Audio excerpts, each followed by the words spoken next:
what's happening is we're getting a lot of feedback on people needing to understand the craving, the habit loop cycle, what it means, how to interrupt it.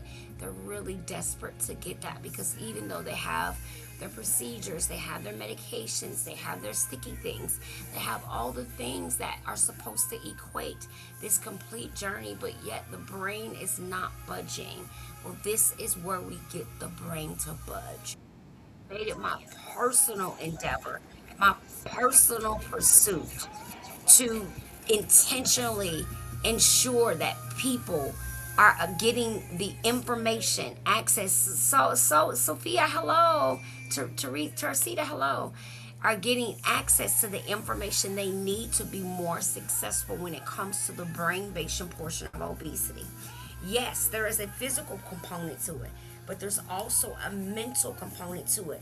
And so what I'm personally taking a charge to do is ensure that we educate more people about the brain-based portion of overeating, cravings, food noise, and chronic chewing. There is actually something happening. So by allowing people an opportunity to come in a space where they're getting the direct, exact information for what they're there for.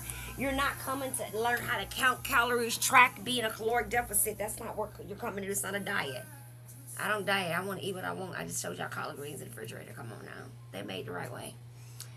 And what we're trying to do is give you access to the process, the loops of what's happening, and why you say, I don't understand how come I can eat and I'm thinking about something else already. All of that will all make sense when you can see the loop habit cycle that goes with cravings. Okay? When the body is aware, when you as a person are aware of the difference between, am I having a craving or am I hungry? True hunger sensation for many of us, because we restricted so long, is at a deficit. So we have to also retrain by using timed eating so that the body can start working consistently enough to not just rebuild the metabolic system and get it back functioning and flowing, but to also train all the other systems to fall in alignment with communicating to ensure your body is working its processes, that it has assignments to do accordingly. If my biliary system is supposed to be helping me flush, poop, and filtrate, it needs to be doing that. So I want to make sure I'm doing the things that fortify those systems. Hey, TR. You got me? Hey, Mark. Hey, Javi. Okay, we together? We together? Okay. All right, here's our book. Let's get our page read.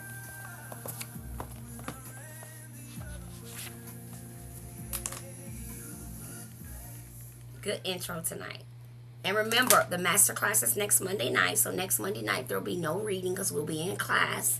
Go ahead and grab your seat. Again, that seating is limited so that you can ask personal questions and I can answer those individual questions for you, spend some time with you, and it'll give us the opportunity to actually do some of that breathing and that humming that interrupts the cue of a craving. So we're going to talk about the cue of a craving. Then we're going to talk about the craving. So we're going to talk about what technique you put in what place for what part of the craving. If a craving cycle is predicted to be about 90 seconds, then our goal is to incorporate our techniques, our behavior mod techniques at a certain point in the craving so that we don't act on it. Y'all following me? Hello, Miss Edwards. How are you?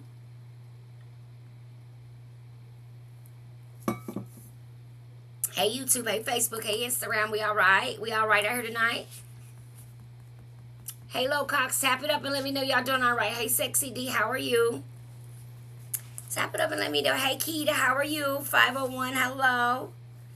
All right. So yesterday, we ended at reading, how do we live submitted to God when our flesh wants us living for ourselves? Now, remember, the way we're relating these questions is to food. So you would ask yourself, how am I living my life in according to my food and nourishment? And is it in alignment with God? Am I in alignment with God or am I in alignment with myself? Okay, so that's how you would change that question. Then it says, how do we overcome our selfish tendencies and live selflessly for Christ. The answer lies in daily submission. So remember, yesterday we talked about dying to ourselves daily so that we don't have this preconceived notion about what we're going to look like physically, so that we're not falling into a failure success loop. Oh, I lost 1 pound. I'm excited. I'm going to go out to eat and celebrate. Oh, I gained 10 pounds. Then I'm depressed and I don't want to exist. Like, right? Stopping all of that and addressing all of that is the brain-based part that we want to kind of tap into to correct. We want to disconnect the emotional systems that have connected themselves to a meaning or sensation when you chew. So if I chew for sadness, then I want to work on my sadness. I don't have to cut out sugar if I eat a lot of sugar. I need to figure out why I'm sitting around uncomfortable and sad all day. Because what's happening is I'm using the sugar to not deal with the feeling of discomfort from the sadness. So that's why I'm eating candy all day, cookies and cakes all day long and all through the night. If I'm feeling lonely and that loneliness sets in at night, I might restrict all day long, eat at night, and I might eat a full meal through DoorDash, plus order dessert from another restaurant, plus a drink from another restaurant, and sit and eat all of that at night, but starve all day long and say, I don't eat that much. I don't understand why I can't lose weight. Well, that's why. Because that's behavioral.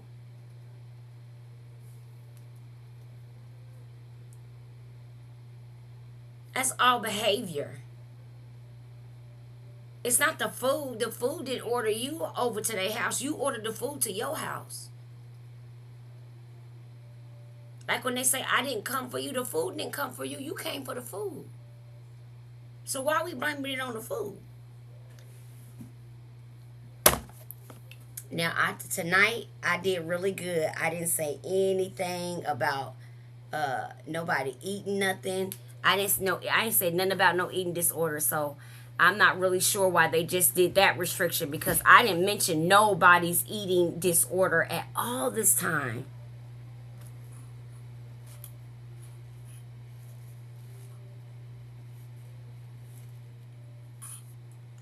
I'm not even gonna. I'm gonna just start over. I literally didn't say anything this time.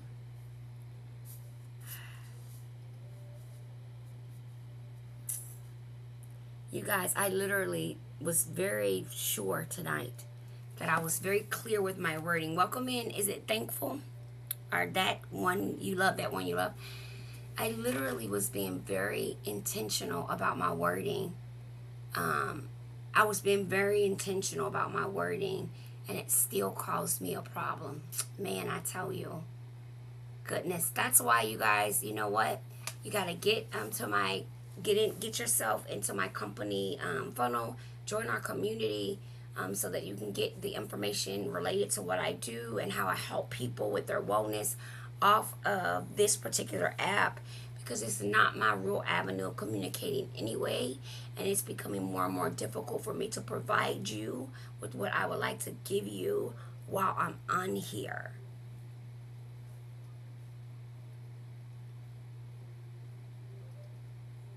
If that makes sense. So I do apologize. Hi, Kara.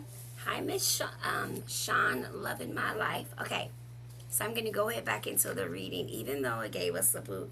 We had to start over. We're going to stay positive, and we're going to keep going. We're not going to let that deter us.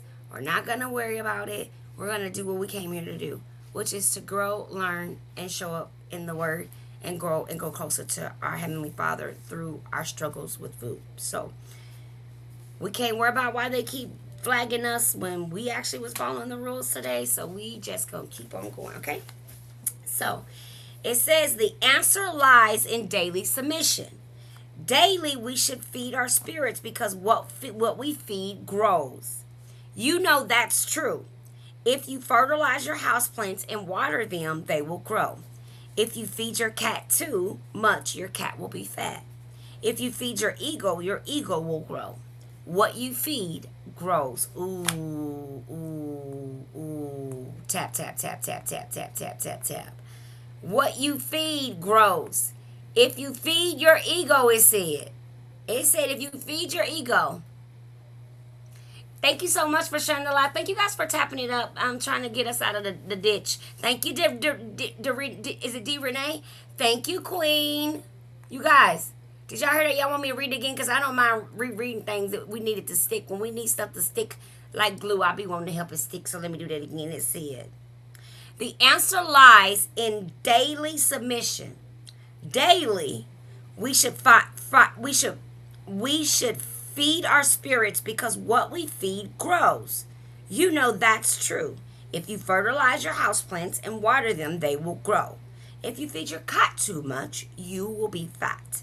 If you feed your ego will grow. What you feed grows, and what you starve dies.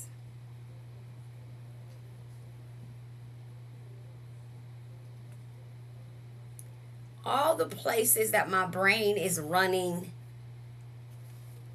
my brain immediately when I heard what you starve dies, I heard restriction equals death. That's what I heard.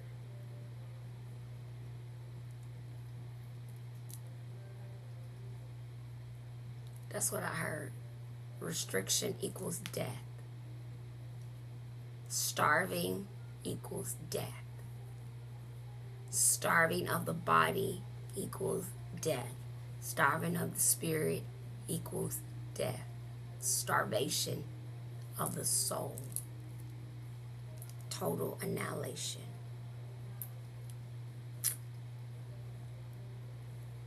This stuff is serious.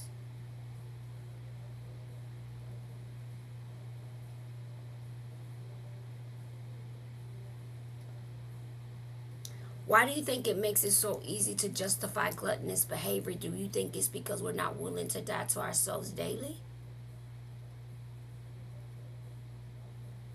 Or because we're feeding that gluttonous nature and that gluttonous culture, so that's what's growing.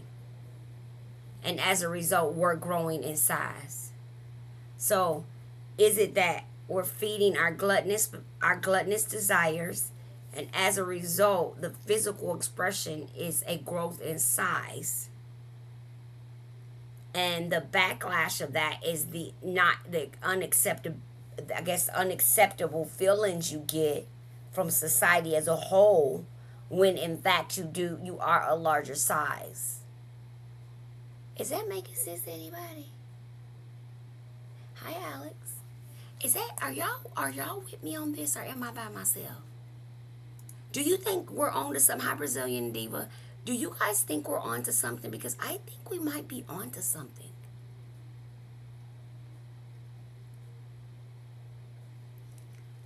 I think we on to something. Because yesterday in class, we talked about the fear of hunger. And we talked about how when you restrict all day, as long as you know that there is an option of food to eat later, you're good. But the minute you recognize that your opportunity to eat is not there, have you noticed that there's a situation? And welcome in JC Music Enterprise. Please make sure you follow JC Music Enterprise, you guys. Please make sure you follow the amazing and talented Mr. Compiere. He's an amazing artist. If you in the New Jersey area, you don't want to not follow this man. You want to be in the building, in the place where he's at. He does big things. All right. So when you restrict, okay, do we think it's a thing happening where that restriction, because we're giving into our, as we said, what we feed grows. So we're feeding into our gluttonous mentality, and what you starve dies. So when we're restricting, are we killing off a part of our soul, our spirit, our connectedness? Because we're only restricting because we believe that food is the cause of the weight gain. But if the reason why the food is really an issue is because I'm using it as a emotional weapon to exist in my daily life. Hi, Nicole. Do you understand? Okay, I'm going to go back. So if I'm using the food in my daily life as an emotional weapon, meaning when I feel stressed, I eat Doritos. When I feel sad, I eat Oreos. When I am angry, I want chicken. Right? So if I've weaponized food in my life for my emotional discomfort, then what happens is it's not that self-will is not going to prevent me from fighting the noise, because the noise is connected to an emotion, and the body is always going to strive really hard to accomplish what's wrong with it. So if I'm anxious, my body is going to fight to get me unanxious. If my anxiousness is calmed down by chewing gum, then I'm going to look for a piece of gum.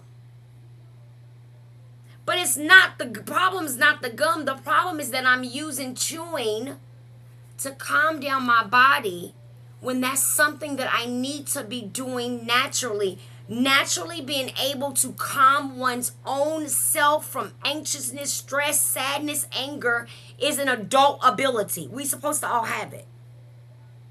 But many of us don't. Many of us go to 10 and require another person to calm us down. The problem with that is over time we've utilized outside resources to do something that we want God to give us the ability to do, which was to naturally self-soothe, calm our bodies, and reassess our emotions before responding. Because that's what ultimately is going to keep you from chewing. If I chew for discomfort, regardless of the type of discomfort, grief, loss, stress, sadness, busy, excitement, celebration, if chewing is my system in which I deal with that feeling, then I'm going to have cravings, urges, and desires to want to chew in those moments. Are we on the same page? Are we tapping it up in agreement? Yeah, I see the taps. Okay, so let's go ahead and read the next question. The next sentence says, because what we feed grows. You know that's true. Remember, I went on to say, if you fertilize your house plants and water them, they will grow. If you feed your cat too much, your cat will be fat. If you feed your ego will grow. What you feed grows. What you starve dies. If you starve eating to feel better, it will no longer be a bondage. But you have to not do it long enough. Not eating to feel better for 2 weeks. I know it's good, but we ain't won yet, babies. This takes years, okay? All right. So stop thinking you've made it because you done did something for 6 months. You've gotten started. It's a lifelong transformation. It's not a microwave. It's not a microwave transition. You're not transitioning from lukewarm room temperature food to warming it up. You're transitioning from, I put in the microwave a caterpillar and I pulled out a butterfly. You see, you're coming out a whole different, morphed into a whole nother form. Because we're standing there a long time. That's why we're not even going to the microwave no more. We're going to go on over to that crock pot and go nice and slow and low. We want them to put us on warm, so we can take all the necessary time we need in order to nurture, feed, grow, and change our mindset around our traditional cultural belief systems about food, its culture, and the lifestyle connected to it in order to break the generational curses. We talked about this last night. I said in our last masterclass, isn't it interesting how everyone is praying to break financial bondages, but no one is praying to break generational curses on the obesity of our family lineage? We praying, oh, make me the millionaire that changes the game. Make me the gateway to save my family. Help me make it big so I can buy my mama a house. But nobody is praying to break the generational curses of the cultural obesity that's being passed down. Ain't nobody praying about that. Ain't nobody praying about the gluttonous behavior displayed in a multitude of hundreds and hundreds of black, big international churches. We on stages demeaning and condemning everybody in the audience, but we weigh 585 pounds. And gluttony must have left the 10 Commandments and nobody told me. So we have this ability to sectionize, to section off this rationalization to allow ourselves to continue to function in their irrational behaviors which we're carrying out. Because we justify them. Oh, she's big bone. No, there's no machine they're going to put you in that says your bones are extremely large. I've had the test done. That's how I know. Now, there's large frame people, but your bone, I'm talking about your actual femur, right? Some people say that's why their weight. Well, at 592, they told me I was big bone, right? That's what they told me. At 592 pounds, they was like, you're big bone. That's where what most of your waist is, right? That's what they said. Then I need you to know I have had no transplants. I've had no body parts surgically placed on me. Welcome in, you guys. This is me. You see the size of my wrist? You see this wrist? You see the wrist? Can you see it? It's the same bones that was in the big girl in the picture. Do you understand what I just said? The same wrist that my family told me by justifying my obesity, almost my entire life, I was big boned.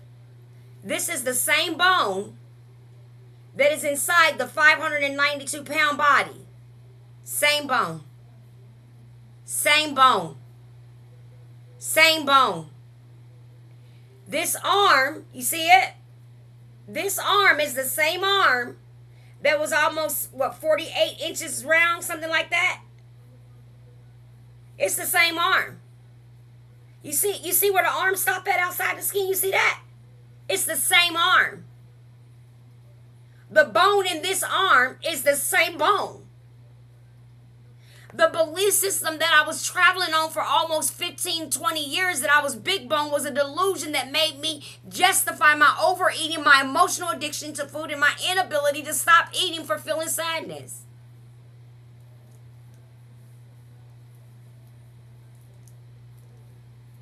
It made it easier because I thought I was supposed to be bigger because my bones were bigger. So that just made the emotional eating more acceptable. So if I had 4 sittings of a plate, it's because my bones are bigger.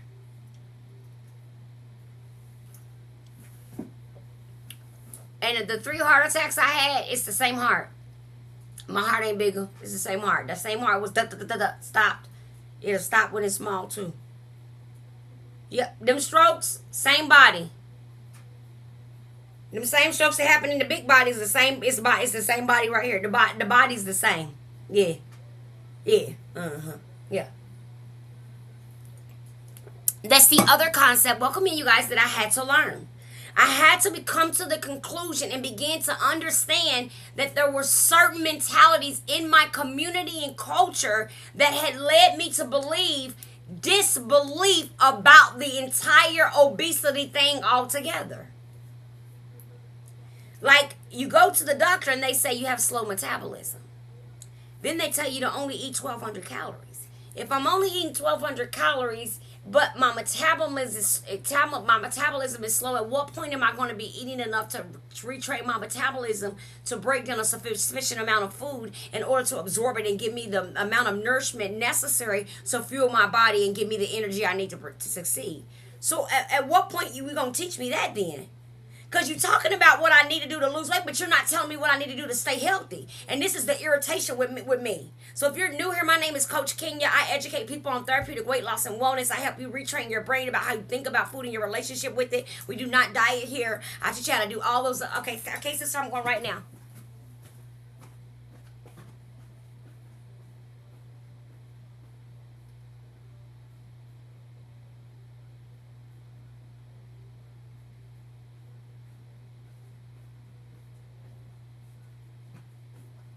All right, I'm back, babies. I'm sorry. And this is me. I don't do any fancy, what's that? I like to show you authentically. So this is me, no shapewear, no skin removed, no surgical procedures. This is me showing you what I've done mentally, emotionally, and physically to drop the weight 11 years ago and still be sustaining it now today in 2026.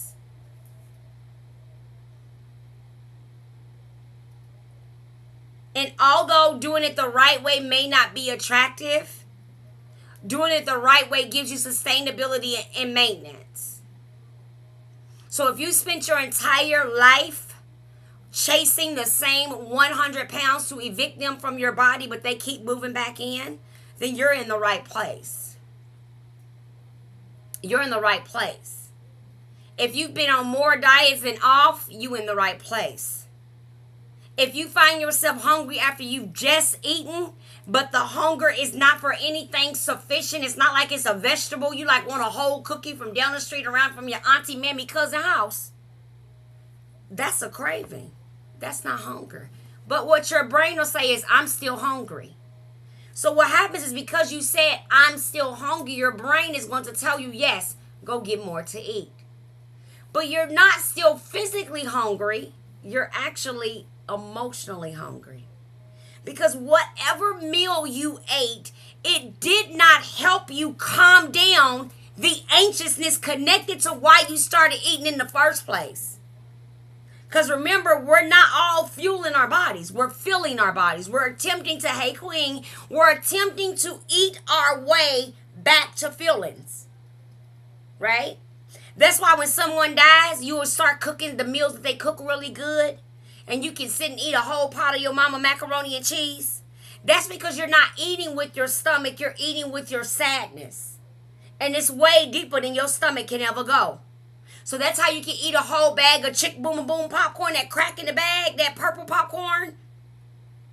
That's how you can watch a sad movie, one of them soap rom-coms, whatever they call, and eat that whole bag of popcorn. Or that's how you can pop 2 bags of popcorn in the microwave and eat that whole bowl. And you look down and you licking your fingers. That's because you're not eating physically, you're eating mentally. And that's like an endless hole. So you can eat and eat and eat and eat. That's what I help people fix. Because guess what? I am that chick. Baby, I can eat. Baby, I can probably eat some of y'all down into the hell. And I ain't gonna even lie, I'm talking about down there. I'm talking about I can eat that much. I could probably eat us right on down and under the earth. And I'm not even trying to be funny. Because what my nervous system learned early on as a little girl from a lot of trauma is that when I get really anxious, I need to chew on something. When I was younger, that chewing manifested into candy, so I was always being given candy. As a teenager, that manifested into Funyuns. That was my favorite chip as a child, and butter cookies with the ring in the middle because my mom always had them. So I always was eating those. So anytime I got money, my siblings would be buying shoes from Payless and going to shopping. I would buy candy. I did not know that as early as the age of 7, I was already using candy to feel better. Today, I understand the cycle that was occurring in my mind. Both of those are it. Yes. Now I know what was happening. I know that the neglect I feel from my mom's parenting style, being a child that was more needy and being unable to sometimes get that created this sense of not being wanted. That same sense of not being wanted followed me my whole life. So even as I grew up as an adult, when I felt left out or unwanted in situations, it made me eat. I'm sharing with these things with you in vulnerability to help you understand how you get in some of the eating splurges on and off of the cycling of dieting that you end up on, and how it's actually connected to the traumatic situations that you're living through in your life. You think you're just hopping on and off diets because of you can't do it. You don't realize that you're emotionally so uncomfortable, emotionally so dysregulated, emotionally so burnt out that your nervous system cannot properly even focus on weight loss or dieting because it's in chronic fight or flight mode trying to survive. Some of us are asking our bodies, okay? Some of us are actually asking our bodies to do something it's not capable of doing. I mean, make it make sense. I'm in a whole abusive relationship. How can my mind focus on weight loss? I'm getting punched out every day in the face. It would be difficult for me because that would be when you look at the Maslow's hierarchy of needs. Okay, if you look at the chart, and when you're looking at the chart, you look at the top of that chart, and it talks about how we get to self-actualization, which is a form of safety. When we lack safety and our basic needs of living, weight loss and wellness are the last thing on the list. Can we agree? If I'm homeless, I'm probably not pressed about my size. I'm trying to figure out how to get a roof over my head. Right? If I have no job, I'm probably going to be trying to get another job. I'm probably not going to be only getting up, working out, going to the gym, and coming home. I'm gonna probably put all my energy into getting that job.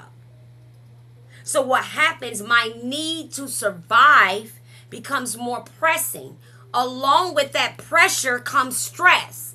Along with that stress comes that emotional irregulation, which leads me back to the chewing. Do you see the cycle?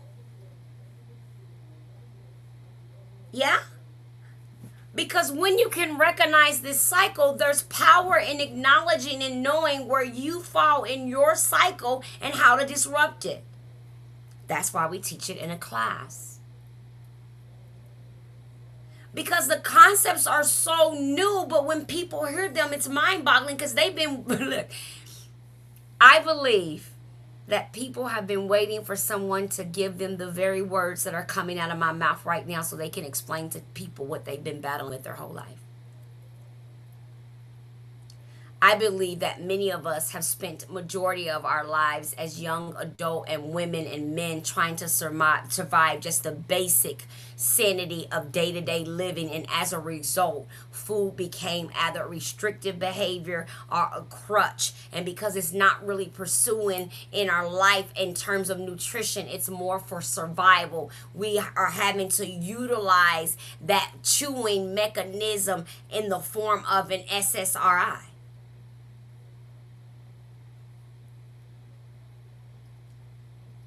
Do you understand? Because if I'm sitting here and I've already had a meal and out of nowhere all of a sudden my brain says, you hungry, go eat some. Hungry for what? But if I think long enough and think about what I'm doing, I guarantee you in that very moment I'm either thinking about something pressuring me or being pressured by something new, because the urge meets the craving. The craving is a response to something that's happening in my body. Because remember, in the beginning of the live, we talked about nervous system dysregulation. When my body becomes anxious, it associates anxiousness with chewing. Because the best way to chew is eating something. I'm going to go get something to eat. Well, my dopamine is also low, so I'm going to go get something either salty or sweet because I need to raise that dopamine up to get my energy up. This is why we think we're addicted to sugar. We're actually addicted to the emotion that tells you to eat the sugar to calm your body down. It's the sugar solving the dysregulation, not the actual candy bar. Are y'all in the building with me or no? I'm by myself tonight too. I've been by myself for nights, but that's okay. So when we can then identify, you know what? Okay, I'll give you a good example.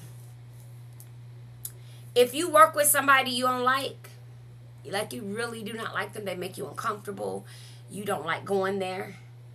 You ain't never noticed you go through the gas station every single morning to get your snacks to go in your desk drawer, and that when y'all have a little tafu or smafu, you ought to find yourself restricted and not getting lunch or leaving for lunch and going and get something that you normally wouldn't have, and you're only getting that in that moment because you need to eat something to soothe the irritability that you're experiencing from the situation that you just had because you were unable to use your words in an appropriate manner at the job. Stress relievers. Yep, Cassie. You understand what I just said? Just that quick. And you might not have even been hungry.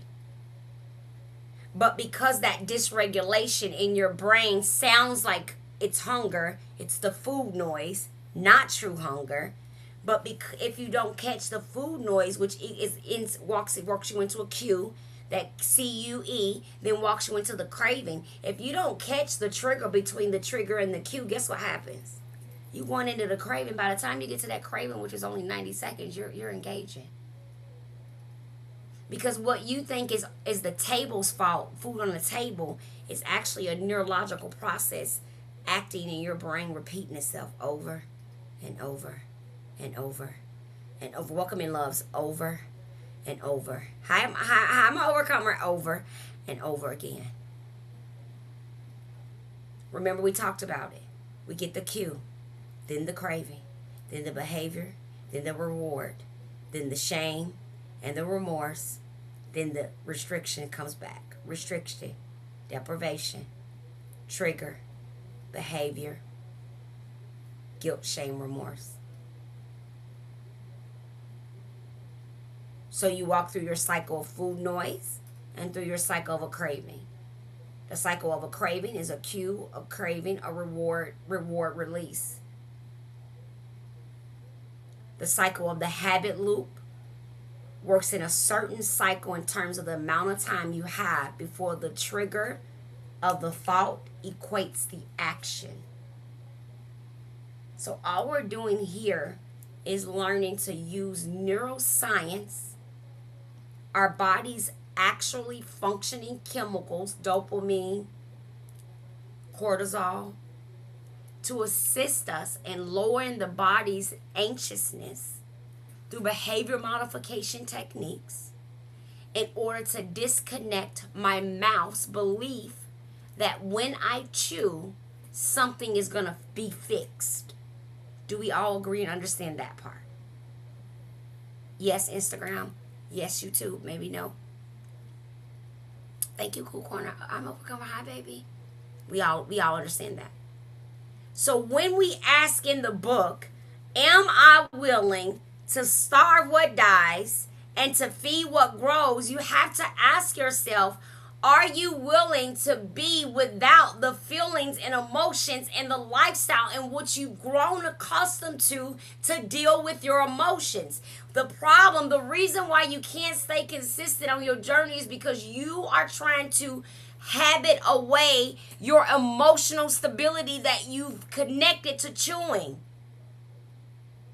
That's why you can't keep doing it. That's why the 75 hard is so impossible. Because it's not including the fact that most of you are behavioral eaters. You're not eating for nourishment. You're eating to feel better. Even on a weight loss journey, you're more worried about if the food tastes good than if the food is going to equal fortified bioavailability, nutrition in your body, absorbed, flushed through, and brought in and giving you nourishment. You more worried about if you can still have Snickers, cupcakes, and candies than ensuring that it's a complex carb and a high power protein. Because that's the addictive nature of the urges being relaxed. Because those things didn't exist 70 and 80 years ago. So they're not something that you have to have. It's a behavior that you've convinced yourself that equals something for you because it meets a need outside of just eating.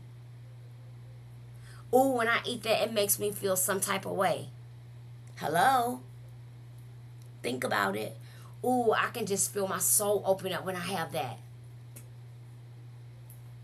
You're not being dramatic. You're really explaining the experience that you're having. Yep, there it is. You're really explaining the experience that you're having. It's not that you're being dramatic. The bite really did open up your soul. The reason why it felt that way is because the emotion that was uncomfortable prior to you taking the bite saw that bite of food as a solution for that dysregulated emotion. Are we in the building? Welcome in. Oh, I didn't see you, babe. Welcome in, Pop. Hello, baby. How are you? Hi, Cherry. Pop Cherry, too. Welcome in, babes. Are we together? We still on the bus together, I know. Let's hold these hearts down if you're down for the cause of you. Oh, thank you, ladies. Thank you guys for getting my likes up. Thank you. Are we together? I'm giving you something now. This is important. Because tomorrow what you're going to do is pay attention to what I'm talking about right now. Thank you, Queen. You're going to pay attention to what I'm talking about right now. I think it's Kalita. Kalita, is it Kalita? Chocolate. That's either chocolate or chocolate, whichever one that's cute. But tomorrow you're going to be conscious of what I'm talking about, right? If you're somebody who always runs late, and when you arrive to wherever you're going, have you ever noticed that you need to either eat a piece of gum or sit down and drink something? That's because you've gotten used to when you feel uncomfortable from being late to chewing. That calms you down from being late. The anxiousness that's built up from your tardiness, you bring it down by chewing. So some people grow accustomed to being late runners because they get a fix off the hype, the adrenaline of, oh my gosh, I gotta hurry up and get there. Then they get there and they can sit down and they chew their stuff and then they feel like, I finally made it. And I know you probably think I'm crazy to make this up, but I'm not. These are real stories of real people's lives, or real results. Real stories, real lives, real results, okay? Real stories, real lives, real results. Okay?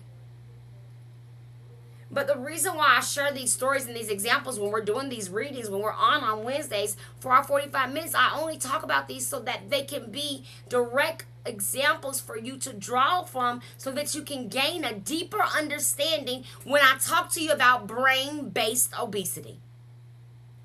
When I talk to you about the food habit loop cycle. When you hear me use words like dysregulation, dysregulation, intercession, when you hear me use these words, you'll then know what I'm talking about. Are you willing to destroy? Yeah. Are you willing to destroy what's destroying you? Oh wow, that one hit Penny. That one hit Penny. Ooh, that one's good. Because that's the truth. Because what it's actually asking us is some of us have created, and this is not to step on anybody's toes, but some of us have created our entire lives around food. And if we stop eating and engaging in the way that we currently eat and engage in food, we would actually have no meaning in our lives.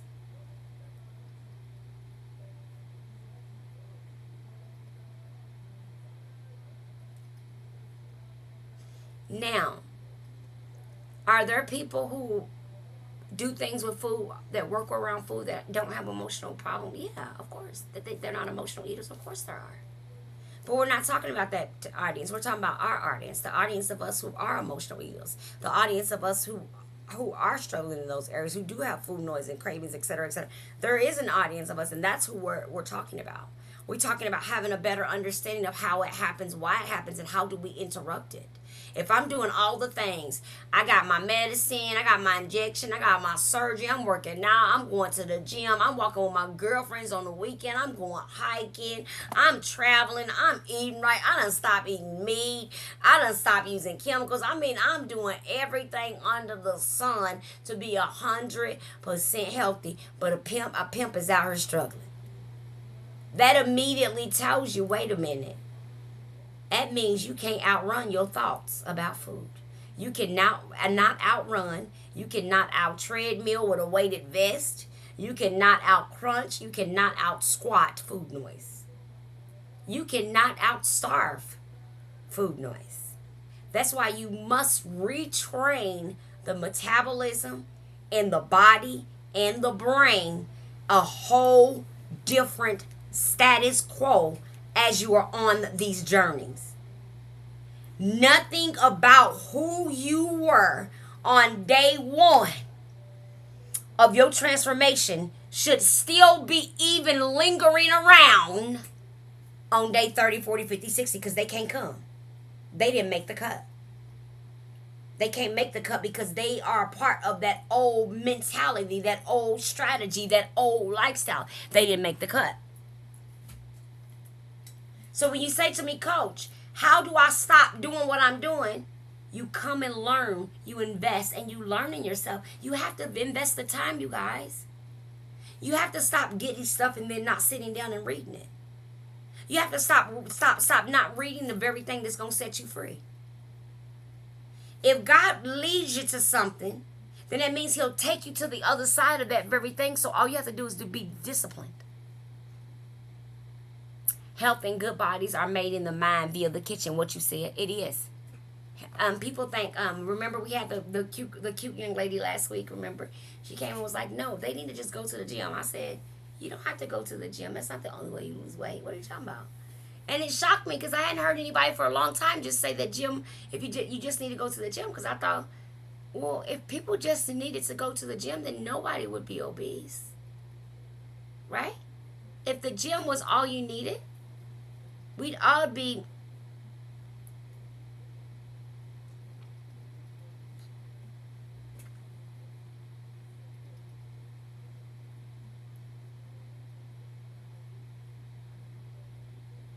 You understand what I'm saying? That's why we will all be there. But that's why we must, at some point, accept body and brain-based awareness. Because 90% of the people who have successful wellness journeys tell you, I had to change my mind about food. But many of them would then talk to you how they live in a calorie deficit, stay in the gym 7 days a week, weigh all their food, and are really having to do all of these kind of obsessive compulsive behaviors in order to keep the weight off. I'm not doing all that. I'm telling you that right now. That's why we on diet, because I can't. I learned a long time ago that I had an issue when I first started, and so anytime somebody was trying to make me diet on my journey, I couldn't do it because it always felt like I was in prison. I couldn't do it. I wasn't able to. I just wasn't able to, so I had to learn how to get my thoughts together, you guys. I had Riley. I had to learn how to take my behavior and recognize the trigger to the chewing before I chewed. Follow me. I had to recognize the trigger to the chewing before I chewed. Meaning if I had the craving, I couldn't wait and then try to go pursue the craving and think I'm going to stop myself. Once I'm off for the craving to satisfy it, it's going to happen. So I have to stop the craving within the first 90-second craving of the craving window. So cravings are approximately 90 seconds.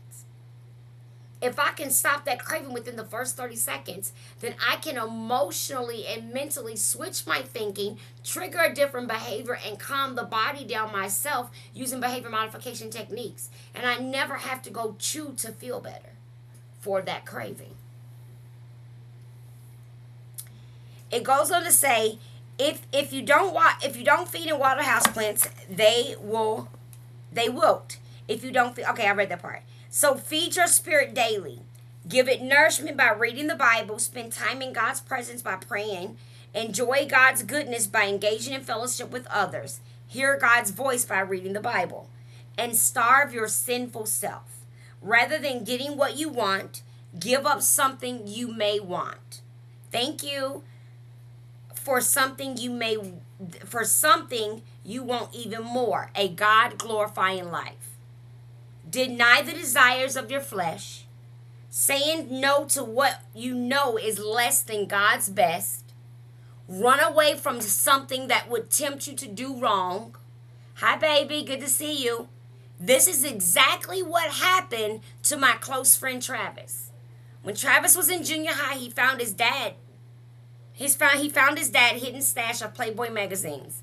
Like most curious 13-year-old boys with very little restraint, his curiosity got the best of him. He started out as a quick peek, grew out of control addiction that followed him into adulthood and marriage. When I asked him about his secret viewing habits, he brushed me off like I was some old-fashioned prude. Every guy looks, he told me, follow with his strongest justification. At least I'm not doing something worse. Hi, babes. For years, Travis struggled in his marriage and rationalized his porn addiction. Since Travis hated to read, he rarely cracked open the Bible. But when our church created the YouVersion Bible app, an app that you don't just read, but will also read to you aloud, he no longer had an excuse. Travis started listening to different Bible plans, and he told me that almost every one that he chose mentioned something about lust, purity, or dangers of fulfilling the desires of the flesh. Travis was ready to admit that perhaps he had a problem.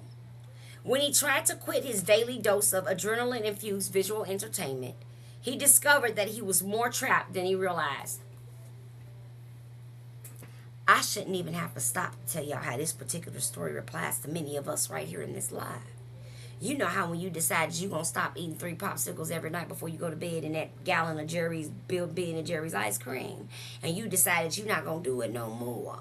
And when you decide, just like Travis did, he said, when he tried to quit his daily dose of adrenaline-infused visual entertainment, he discovered he was more trapped than he realized.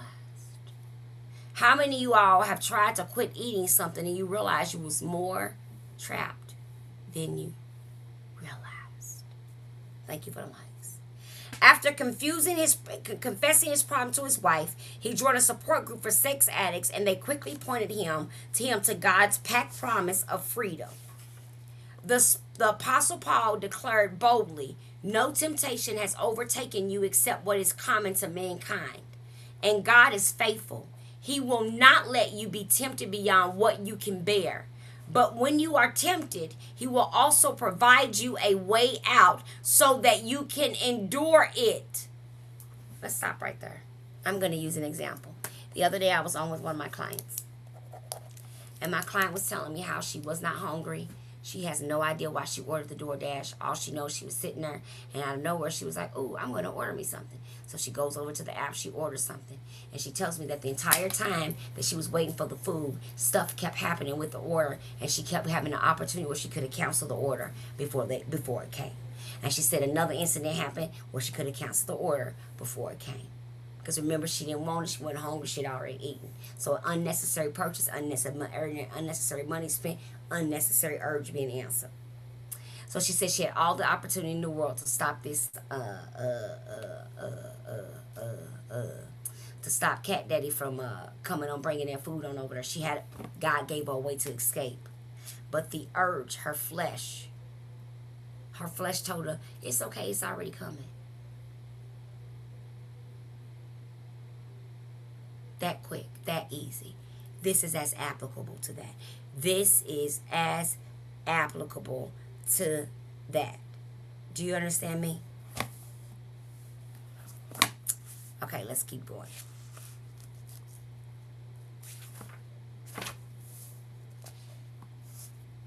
Okay, here we go, right here. And it says, and God is, okay, so no temptation has overtaken you except what is common to mankind. And God is mankind. And God is faithful. He will not let you be tempted beyond what you can bear. But when you are tempted, he will also provide you a way out so that you can endure.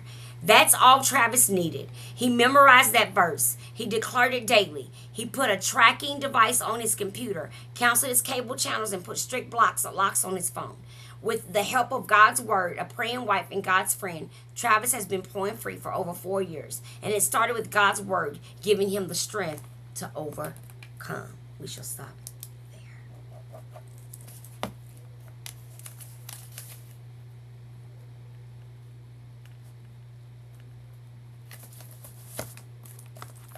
That's powerful. Wow. So if you shall surrender, pour out yourself, die daily to God, die daily to yourself.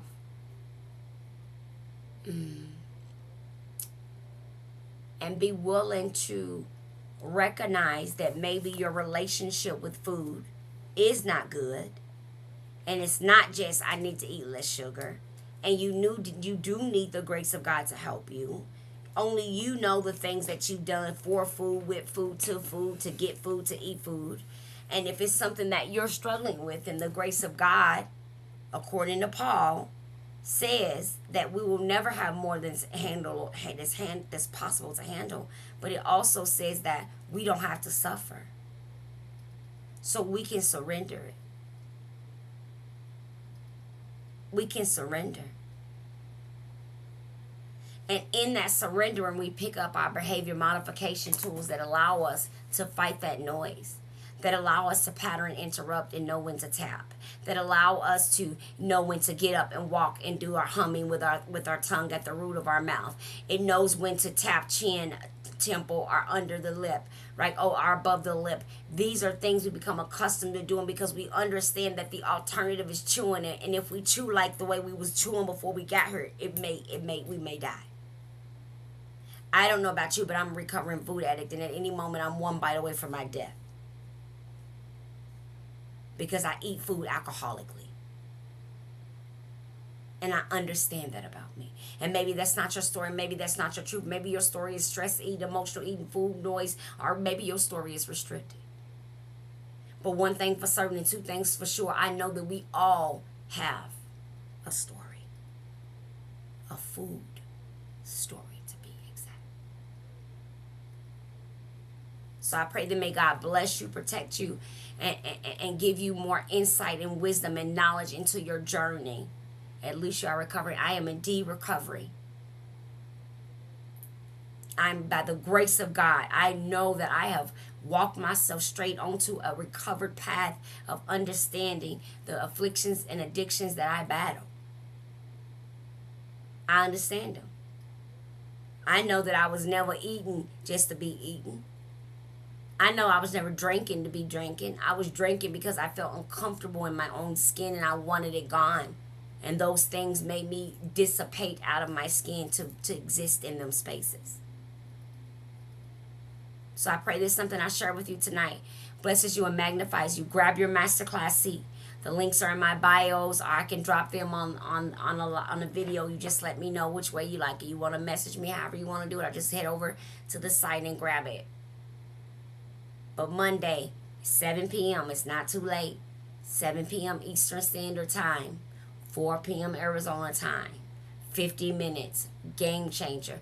And of course, yes, you will get your 100% free detailed technique workbook with all the information and strategies for you to go back and utilize over and over again. Digital, voice activated copies sent to your device immediately upon the completion of the course. I have you download it and access it. There's a series of these workbooks. That's why they are digital, because it would be hundreds and hundreds and hundreds of pages. So in order to ensure you get all of it, and when it's renewed and updated, you have continued access, we make them very beautiful, full color, active, interactive with music and turning sound books. So they're just not a spreadsheet or a Word document. They're interactive. They have tracking sheets inside of them that help you track the emotions, the dysregulation, as well as the habit loop that we mentioned, so you can learn to identify it, to not only help yourself find freedom with food and food noise, but to help those around you. Remember, we agreed. We didn't want to be shady like everybody else. We want to break generational curses as they relate to food and obesity in families. We're not going to stand on the sidelines anymore and act like we don't realize that there's something bigger at play here. We got our gloves on and we're jumping in the fight. And that's a fight to break the bondage that food has held over many cultures and many generations for many years. There are many people that have left us way too soon over health conditions directly related to the size of one's body or the way that one eats. And that can't be. We have to put a stop. We have to find a way, make a way. So together we do that. Here, may God bless you and keep you.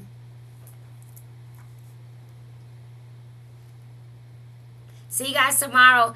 I'm gonna follow you, okay? I did I follow you? I'm trying to do it right now. There's gotta be a way. Can I follow somebody from my live on Instagram? Yeah. You guys are no. Hi, Irreplaceable Girl. How are you? Thank you, Cassie. I always try to give you guys the fire. See you guys tomorrow. I always try to give you guys the fire, the liddy. The liddy. Hey. Bye, you guys. Good night. Thank you guys so much for tapping into midnight. May God bless you and keep you. Thank you for all your love, your comments, and I'll see you guys tomorrow where we do it again. We on that.